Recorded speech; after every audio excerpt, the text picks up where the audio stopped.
एक बार धमेरी नाम के एक गांव में एक किसान रहता था जिसका नाम था चेतराम।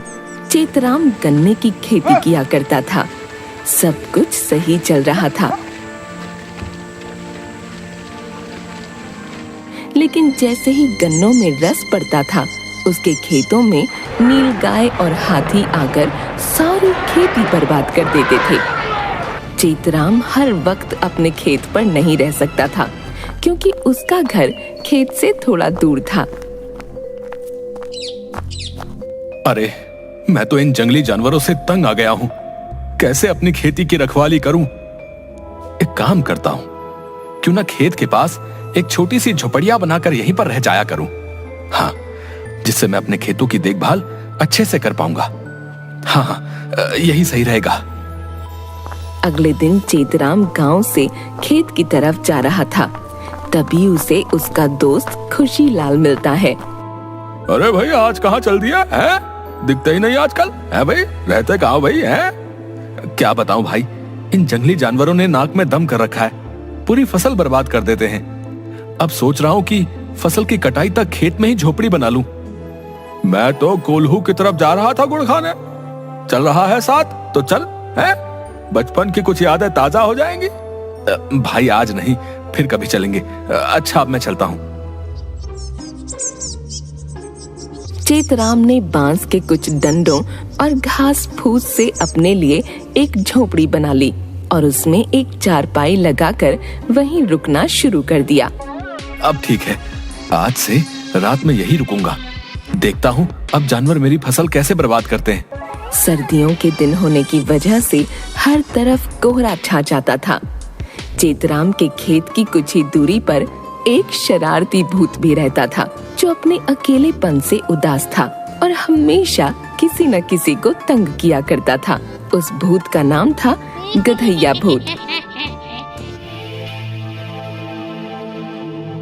वाह वाह, अब से मैं बोर नहीं होऊंगा। एक साथी जो आ गया मेरे साथ इस सुहावनी रात में।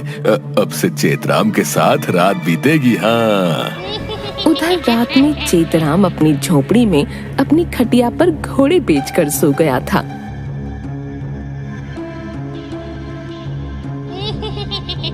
तभी गधैया वहां आ गया और झोपड़ी का दरवाजा खटखटाया। चेतराम, ओ चेतराम, गर्मा गर्म गुड़ खाने चलेगा? चेतराम नींद में था। वो करवट लेकर दोबारा खर्राटे लेने लगा।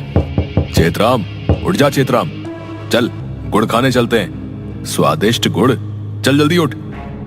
चेतराम नींद में होता है और सोचता है गांव का उसका दोस्त खुशीलाल उसे परेशान कर रहा है। सर्दियों में गांव के कोल्हू पर गर्मा गर्म ताजा गुड़ निकालते थे और हल्की हल्की आग सेकते हुए गुड़ खाने का मजा ही कुछ और था। चेतराम ने सोचा खुशीलाल उसे कोल्हू पर चलने को बोल रहा है। वो नींद में उसे जवाब देता है, नहीं, मुझे नहीं जाना, तुम जाओ, सोने दो मुझे। गधैया वहां से चला जाता है।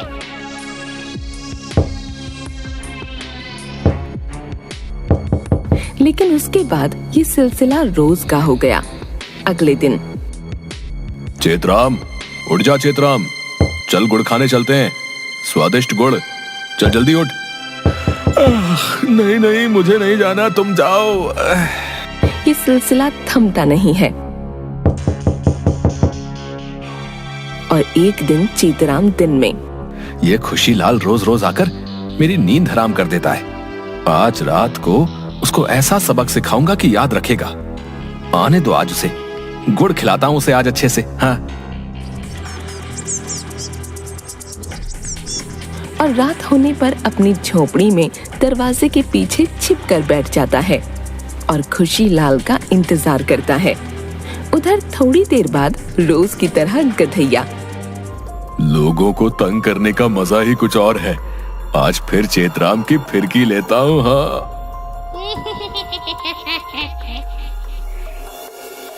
और उसकी झोपड़ी पर आकर, चेतराम, चल आग सेकते हुए गुड़ खाएंगे, चल उठ जा भाई। उसके बाद चेतराम जल्दी से दरवाजा खोल बिना देखे अंधेरे में भूत गधैया की पिटाई शुरू कर देता है।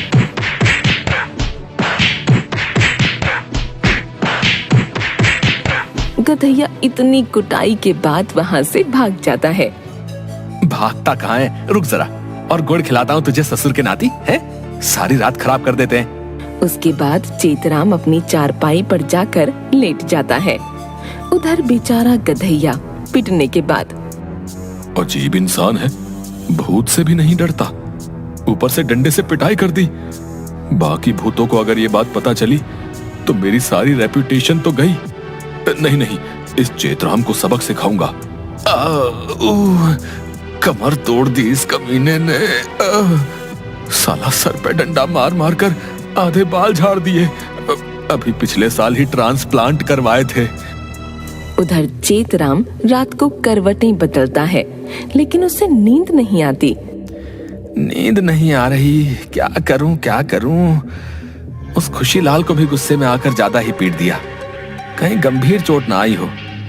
अभी तो रात है, एक काम करता हूँ, खुशीलाल गुड़ खाने के लिए कोल्हू पर गया होगा, वहां गुड़ भी खा लेंगे और उसको मना भी लूंगा। हाँ, वही चलता हूँ। हाथ में लालटेन लेकर चेतराम खेत से होते हुए जंगल के रास्ते कोल्हू की तरफ चल पड़ा। चलते चलते उसको ठोकर लगी, जिसकी वजह से उसकी लालटेन टूट गई। अरे अरे, मेरी लालटेन तो गई, अब तो चांद की रोशनी के सहारे ही चलना होगा। थोड़ी देर बाद एक पेड़ पर बैठे गधैया ने चेतराम को आते देखा और उसको देखते ही उसको पसीने आने लगे। अरे अरे, अभी अभी तो मुझे इतना सूता है, अब क्या ढूंढता हुआ यहाँ तक आ गया। कैसे बचूं इससे, क्या करूं? आइडिया, बकरी का बच्चा बन जाता हूँ जिससे ये मुझे पहचान ही नहीं पाएगा। गधैया भूत नाम है मेरा। अल ककड़ी ककड़ी, अल ककड़ी ककड़ी, गधैया बन जा बकरी। तभी जादू से गधैया बकरी का बच्चा बन गया। पास से गुजरते हुए चेतराम की नजर बकरी के बच्चे पर पड़ी। अरे, इतनी रात को ये बकरी का बच्चा जंगल में कैसे? किसी गांव वाले का लगता है, रास्ता भटक गया होगा लगता है। चलो इसको साथ ले चलता हूँ, कहीं कोई जानवर खा ना जाए इसे। चेतराम बकरी के बच्चे की तरफ बढ़ता है।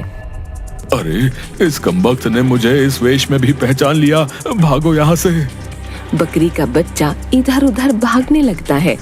बड़ी मशक्कत के बाद चेतराम उसे पकड़ लेता है। भागेगा कहाँ है, चेतराम से भागेगा, चल मेरे साथ चल। और चेतराम बकरी के बच्चे को गोदी में उठाकर अपने साथ ले चलता है। थोड़ी दूर चलने के बाद, कहाँ लेकर जा रहा है मुझे? छोड़ मुझे, मैं कहीं काट के कढ़ाई में न डाल दे। इस चेतराम का कोई भरोसा नहीं, कुछ तो करना होगा मुझे। तभी बकरी का बच्चा जादू से अपने पैर लंबे कर लेता है, जो जमीन पर घिसटते हुए चलते हैं, जिससे चेतराम को आवाज सुनाई देती है और बच्चा भारी लगने लगता है। अरे, ये बकरी का बच्चा भारी कैसे हो गया?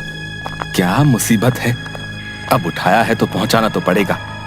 इसको तो इससे भी कोई फर्क नहीं पड़ा, अब क्या करूं? इसके अभी पसीने छुड़ाता हूँ।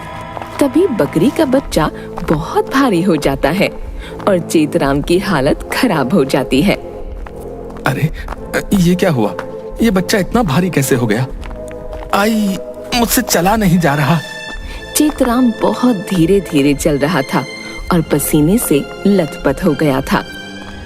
क्यों बच्चू, आया मजा? गधैया से पंगा? हाँ? तभी अचानक मंदिर की घंटी बजी, जिसकी आवाज सुनते ही वो भूत गधैया वहां से गायब हो गया। अचानक आगे से खुशीलाल आ रहा होता है। अरे भाई चेतराम, इतनी सुबह सुबह कहाँ से भाई, और पसीने से लथपथ है भाई? क्या हुआ है? सब ठीक तो है ना? हाँ हाँ, सब ठीक है, बस एक बकरी का बच्चा उठा रखा था, अचानक उसका भार बहुत बढ़ गया, इसलिए पसीने में हूं मैं तो तुम्हारे पास ही आ रहा था, सोचा गुड़ खाएंगे साथ और तुमसे माफी भी मांग लूंगा। अरे बकरी का बच्चा, वो भी इतनी रात को? नहीं नहीं, इस जंगल में तो गधैया ही छलावा करता है, ये जरूर वही था। और मुझसे माफी क्यों भाई? अरे वो रात को जो तू मुझे रोज गुड़ खाने के लिए जगाता था, तो आज मैंने तेरी डंडे से पिटाई कर दी थी, इसलिए सोचा तू कोल्हू पर होगा, वहीं माफी मांग लूंगा। क्या बोले जा रहा है? सठिया गया क्या? मैं तो 3 दिन बाद गांव में आ रहा हूँ, दूसरे गांव गया हुआ था गेहूं के बीज लाने के लिए। बेटा तुम्हारे साथ बहुत बड़ा छलावा हुआ है, ये सब कुछ उस गधैया ने ही किया है। हाँ। इतना सोचते हुए बेचारे चेतराम की हालत खराब हो गई और वो धड़ाम से डर के मारे नीचे गिरकर बेहोश हो गया।